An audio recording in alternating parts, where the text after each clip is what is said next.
Om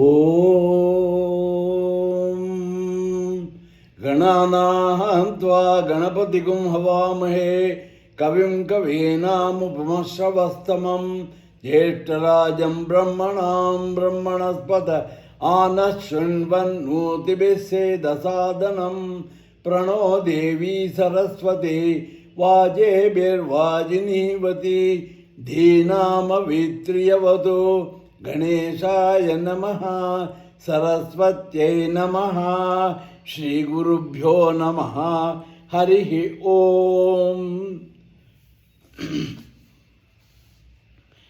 Ramanujadaya Patram Jnana Vairagya Bhushanam Srimat Venkatanathaya Vande Vedanta Deshikam Sriman Venkatanathaya Kavitarkika Kesari Vedanta Acharya Varyo Me Sannidattam Sada Hridi.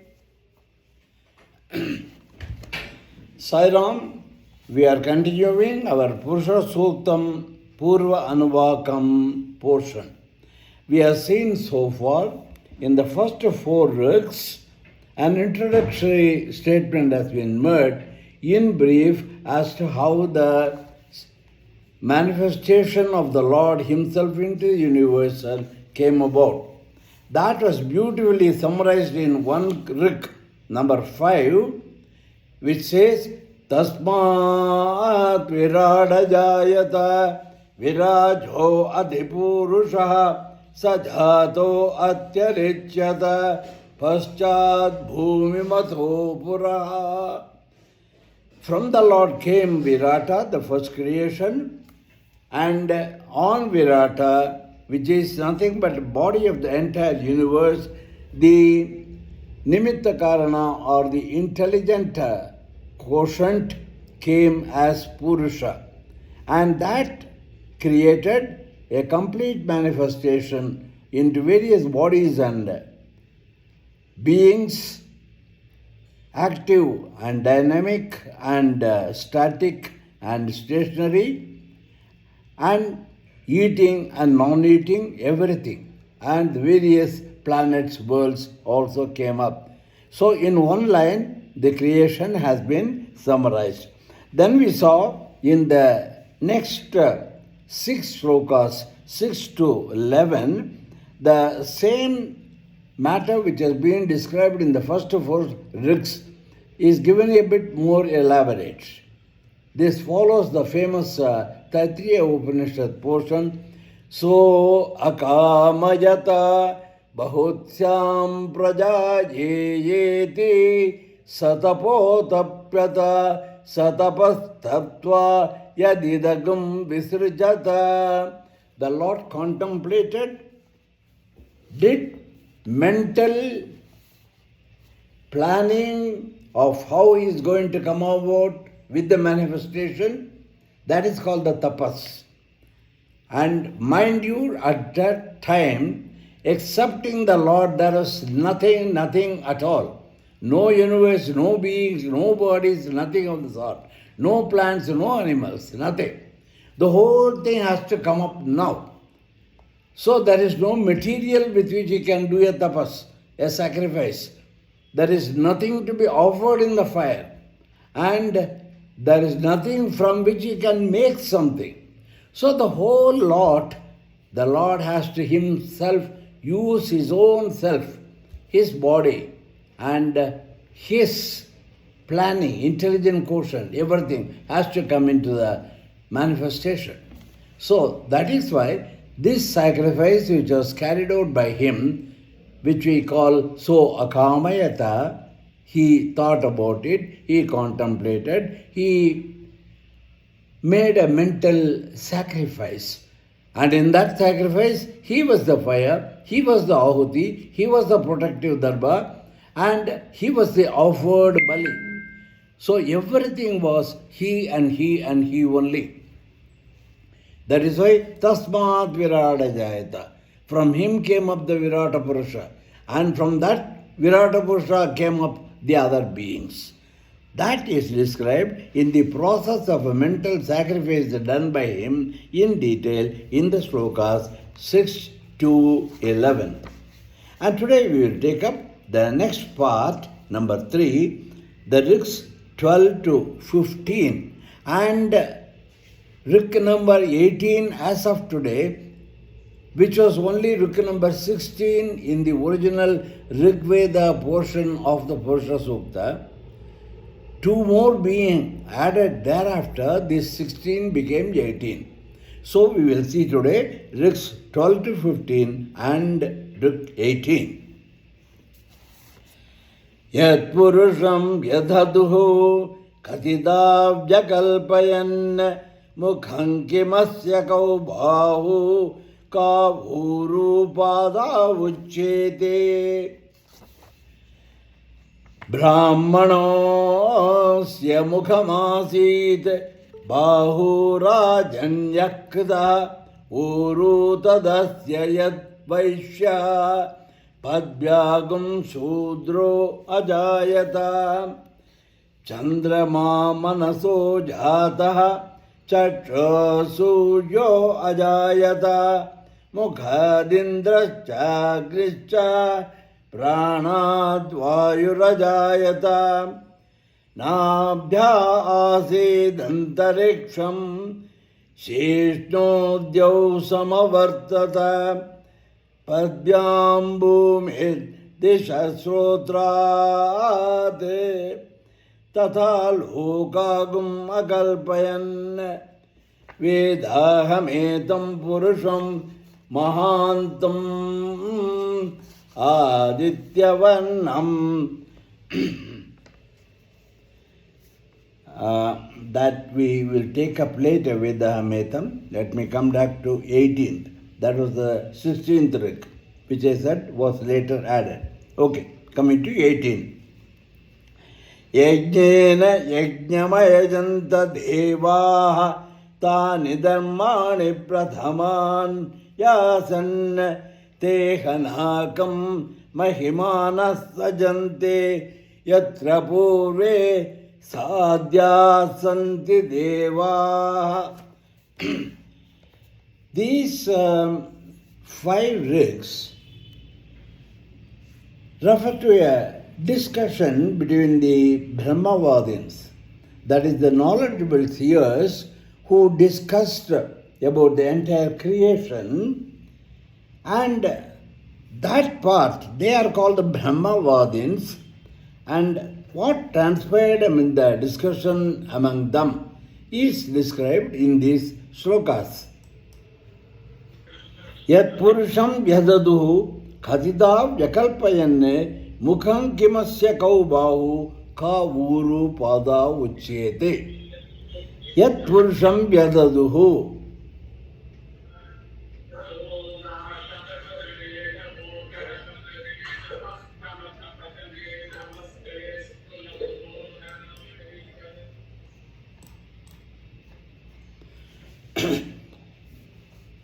They discussed, okay, let us discuss how the whole process went about.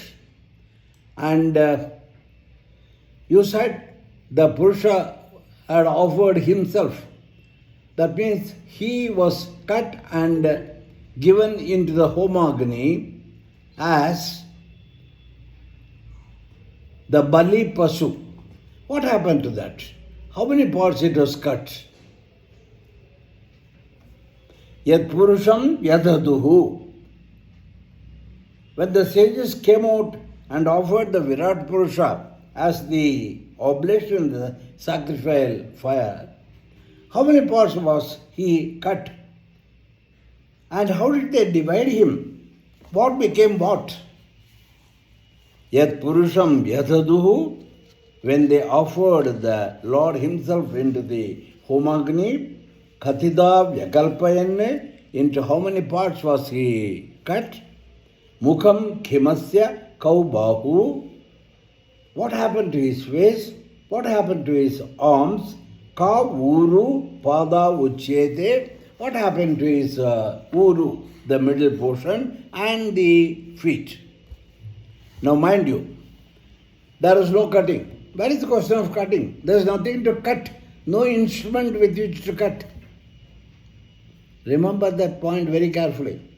Unfortunately, a criticism is made that what is this cock and bull? The Lord has cut himself and put into that. That means there is a violent human sacrifice. There is no human sacrifice because there is no human. The human is yet to be created. The Lord is the only person. There is nothing available to cut him because there is no cutting sword. This is all a mental sacrifice.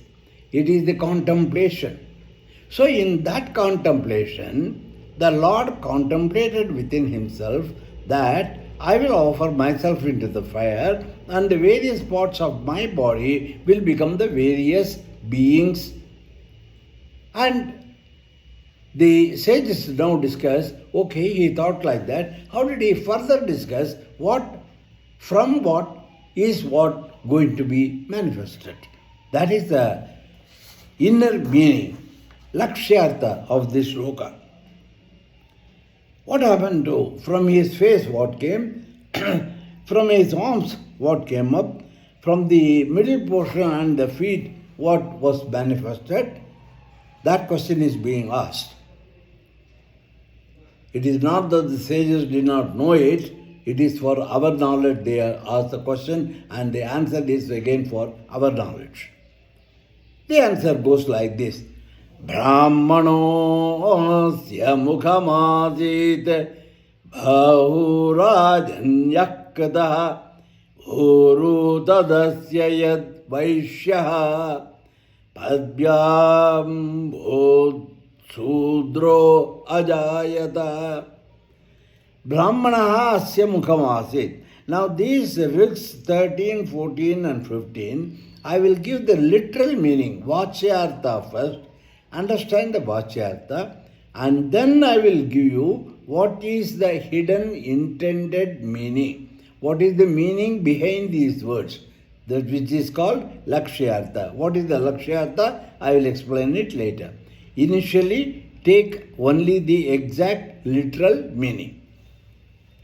Asya mukham, his face, Brahmano asit, became Brahmin.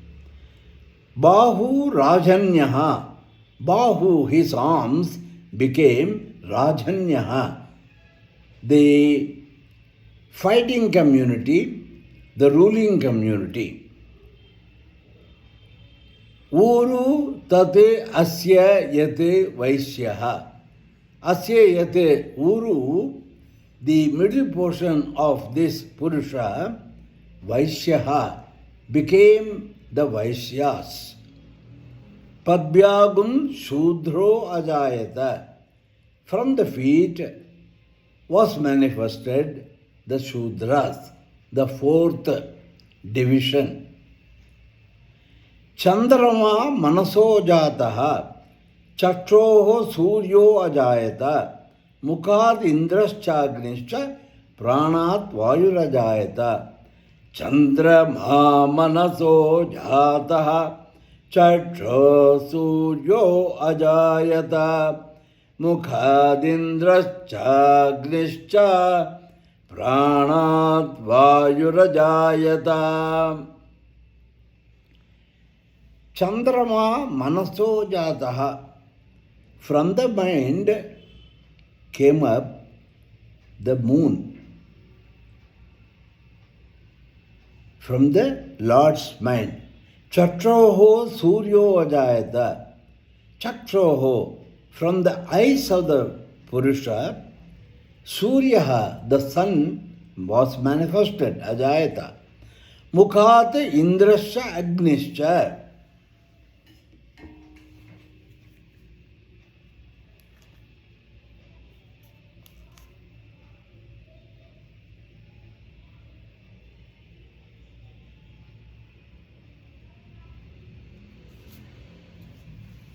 Mukhat, from his face, Indrascha Agnischa, Indra and Agni were manifested. Pranat Vayuhu Ajayata, from his breath came up the wind. नाभ्या आसीदन्तरिक्षं शेष्णोद्यौ समवर्तत पद्भ्यां भूमिर्दिशः श्रोत्रात् तथा लोकागुम् अकल्पयन् नाभ्या आसीत antariksham. Nabhya from the navel. Antariksham, intervening space. Asit came up. Shishno dhyauh samavartata. From his head, Shishna, dhyauh, the heaven, samavartata, came up.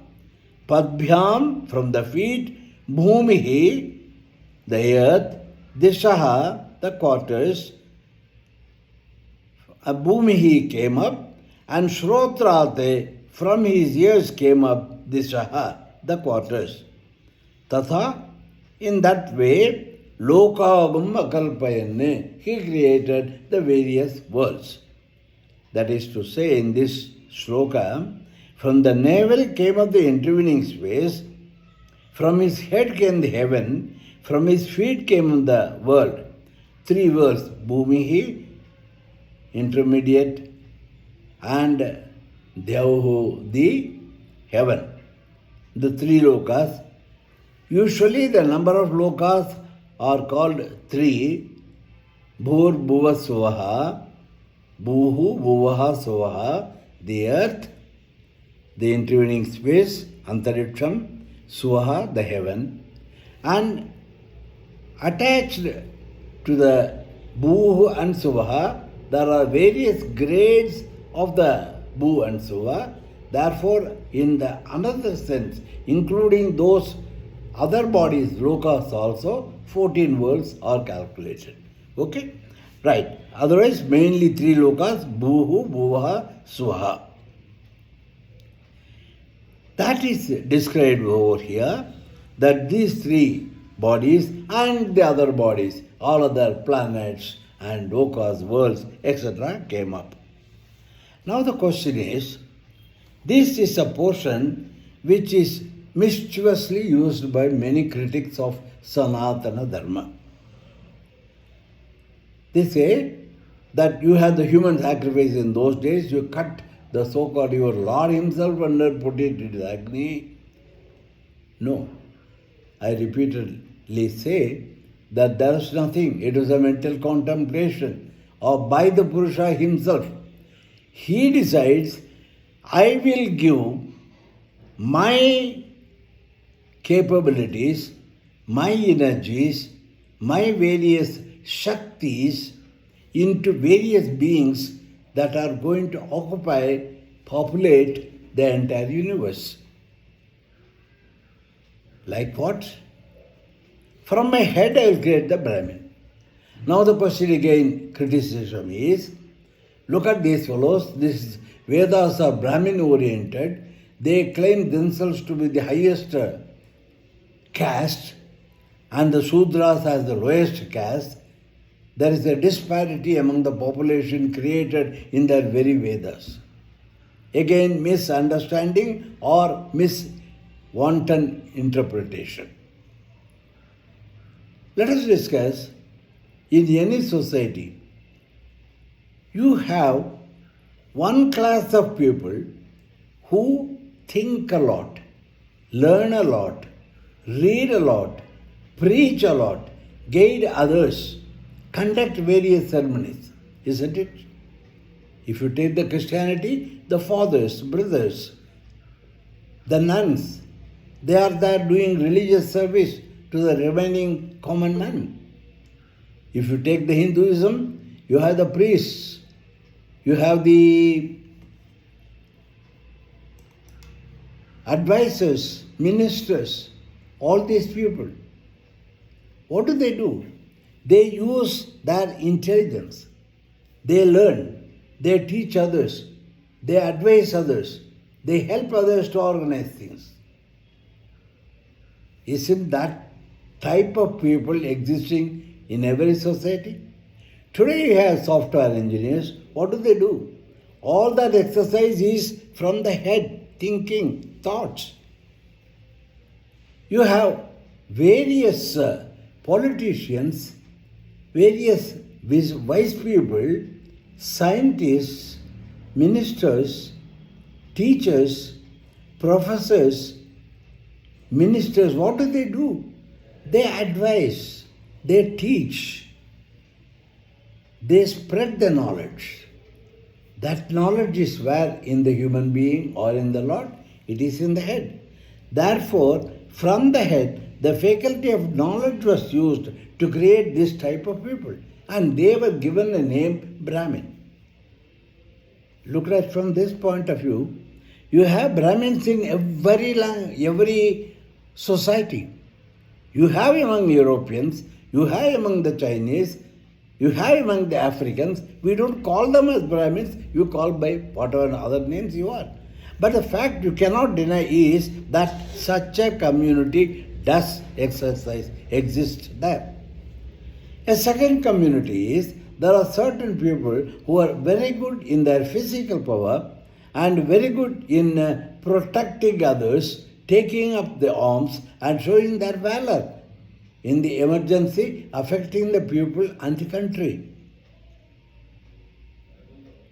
Those people are the Kshatriya community. Don't you have armies, navies, air force in the United States, in France, in UK, in China, in Russia? They are the equivalent of the Kshatriyas. Then there are people who are very good in business. Products are produced in one particular area and supplied in far off place, a different area. Now you require somebody to match these two, the production from one end and to the consumption on the other end. Now who will manage this? You have a set of people who take care of all the production, distribution, storing it and moving it from place to place. This is the community who has been given the name Vaishyas. Don't you have Vaishyas equivalent in other countries? Every country has got it. And then there is a fourth category of people who do not possess a specific mental faculty, but they are very strong. They help others to move the things, to build buildings, to run vehicles, to lift heavy weights. All these categories who serve others, who help others to carry out their functions, they have been termed as Shudras. Don't you have Shudras in other communities? Everywhere you have Shudras too. Therefore, this division of 4 different traits of people is not a division of the humanity on the caste basis. It is a division based on their labor. It is a division of labor. In Bhagavad Gita, Lord Krishna has said, Chaturvarnyam maya srishtam guna karma vibhagasaha. Chaturvarnyam, the 4 varnas. He doesn't call it jatis, he calls it varnas. The 4 colored people, meaning not physical color, color of their abilities, characteristics, gunas. The 4 guna people are created by me. Chaturvarnyam maya system. Alright? Did I create just out of whims and fancies? No. I have given importance to their individual expertise. Guna, karma, vibhagasaha. Their ability, mental and physical, guna and karma. Depending upon that, I have created these 4 categories of people. Guna, karma, vibhagasaha. Chaturvanyam, mayasitam, guna, karma, vibhagasaha. And these 4 varnas exist in every society. It is not a question of somebody being high, somebody being low. If you call the Brahmins as so-called high-class high priests and all that, the Kshatriyas who protect the country, are they not important? If the Kshatriyas of Ukraine do not do their job, today Ukraine would have been a slave country to Russia. So is not the Kshatriyas of Ukraine a very high community? If the Vaishya community is not great, United States will be nowhere monetarily today. They are experts in trade and commerce and running the commercial world. Or don't they have Vaishyas? Don't you call the Vaishyas as the most important part of the country's population? Where is the question of saying that the Brahmins are claiming themselves to be the top and all others are being downgraded, suppressed? It is all mischievous talk or talk born out of absolute idiocy, ignorance. They can call themselves as vicious people or as idiots. Choice is left to them. But the fact remains what they say is absolute nonsense. It is a division of labor. It is not a division of the human beings according to the low and high. No. Please understand it. That is what is brought over here. Again, for example, Chandrama Manaso Jataha. Compare Chandrama and the Manas. Manas is wavering. Chanchalam hi Manak Krishna. Bhagavad Gita. And Chandrama also appears wavering, doesn't it? The Manas takes its orders from the Buddhi. The Chandrama gets its light from the sun. So there is some similarity. Chatroho Suryo Vajayata. From the eyes came up the sun. Both have one common feature, the ability to see the world and show the world, to illustrate it. If a human being doesn't have eyes, he can see nothing. And in the world, if the sun was not there, everything will be dark. Nothing can be seen. It is that common faculty which has been driven from the Purusha's Chakshu to the human being's Chakshu and to the Chakshu of the worlds, that is Surya. Surya is the eye of the world, three worlds. Our eyes are the eye for the human being. Both of them draw the energy from the Lord. From where of the Lord? From his eyes. Chakshoho Suryo Jayata.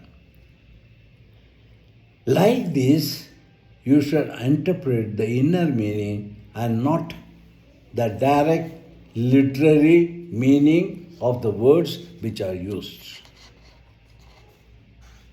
Now you know what is the importance of a guru. He is the one who will explain to you what is the intended hidden meaning, lakshya artha. Moving on to shloka number 18. Yajnena yajnamayajanta devaha tani dharmani prathaman yasan tehanakam mahimanas sachante yatra purve sadhyat santi devaha. In this manner, the gods again are who? They are the sense organs of the Purusha.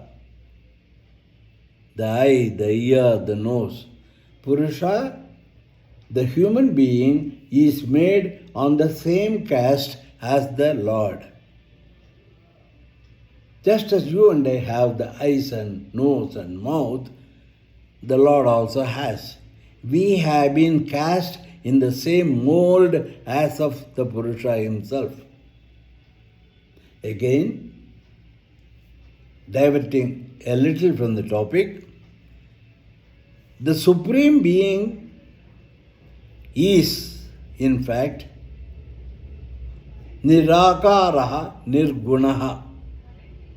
Without an akara, form, he is formless. Nirgunaha, without a limited specific attributes. But everyone cannot understand the Supreme Being, realize the Supreme Being as being formless. Our imaginations, our understandings are limited.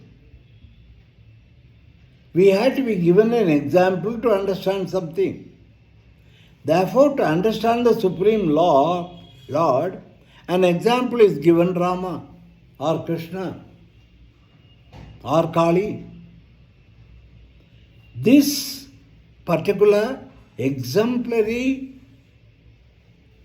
entity is nothing but a form given to the Supreme Being so that a common man can understand. So it becomes a Sarupa, Sakara, Brahman. And once a devotee in the beginning stages gets to have or concept of the God, then he rises above.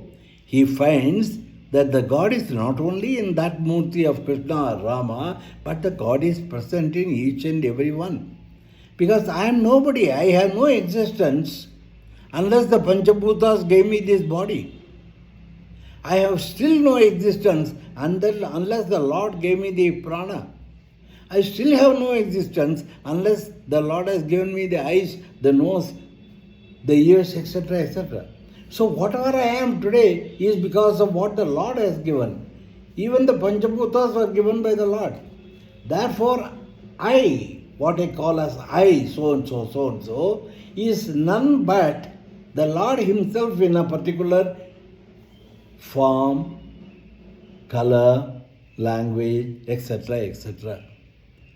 So that Nirakara Brahman has come as Sakara Brahman so that we can conceive the Supreme Being, realize, understand Him from the Murti, going up to the human beings, and from there going up the entire world, and finally going beyond everything as the Nirakara, without a specific form.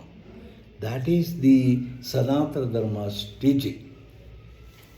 So, people saying, your Lord, we all have got one God and you have got so many gods. Again, is a question of either not understanding ignorantly or a mischievous interpretation of our Vedanta. We also have only one God, the Nirakara, Nirguna Brahman, the supreme, formless, character, individual, guna-less Brahman. That Brahman has manifested in various Saguna Brahmans so that everyone can choose the God of their choice. All of us like sweets. I may like badam halwa, you may like jalebi, somebody else like laddu. That doesn't mean these are all different. Basically, they are all the same. They contain one essence, that is sweetness. Rama, Krishna, Vinayaka or Shiva may appear to be different, but basically they are all one, the Supreme Being. Why I am saying this is, the various gods are none but the limbs of the Virata Purusha. So in this manner, the gods who are the senses of the Virata Purusha, they conducted the mental sacrifice, and there's nothing else available. The Lord offered Himself as the Bhali Pasu, and the materials He Himself was, the fire He Himself was. Yajnena yajjam ayajanta devaha. Yajnena, using the Lord Himself as the yajna, Hari. Yajnam ayajanta, performed the sacrifices, Virata Purushasya, Devaha, Gunaha, Angaha. And from that yajna came up dhani dharmani pratamanyasane. The Sanatana Dharma came up from that. Tehanakam mahimana sachante yatra purve sadhyaha santi. Purve sadhyaha devaha santi te yatra mahimanaha sajante. Those earliest mental sacrifice performed by the priests, the rishis, devas, sadhyaha, like them. Whoever understands this mental sacrifice and realizes the entire mental sacrifice, reach the same heaven which those earlier priests reached. That is the Palashruti for these 4 or 5 rits. So you have seen the importance of the need for a guru, explaining the various details as it originally meant. Now again, you may ask, why should they say something and make something else interpreted by somebody else? Why can't they directly say the same thing? The direct saying doesn't have effect. You hear it, you understand it, you forget it. But on the other hand, if you read a particular portion of a book, close the book and think over it, your understanding will be much, much more. So this Veda is not what you find these days, key to SSLC examination. That is only selected topics are given which you understand, muck it, vomit it in examination paper, and 2 months after you ask the question, nobody knows what is it. Whereas if you make them think, then it will go into their brain and get absorbed forever. That's the idea why things are not given directly, but you are made to think. Again, you don't get everything ready-made served to you. You also have to do your efforts. To highlight that, these Vedas have been given in a cryptic way. It is only for those who make effort to learn. The moment you make something very common, easily available to everybody, its value is gone. It doesn't have value. The value comes only when you think about it. This is mysticism in the Sanatana Dharma scriptures.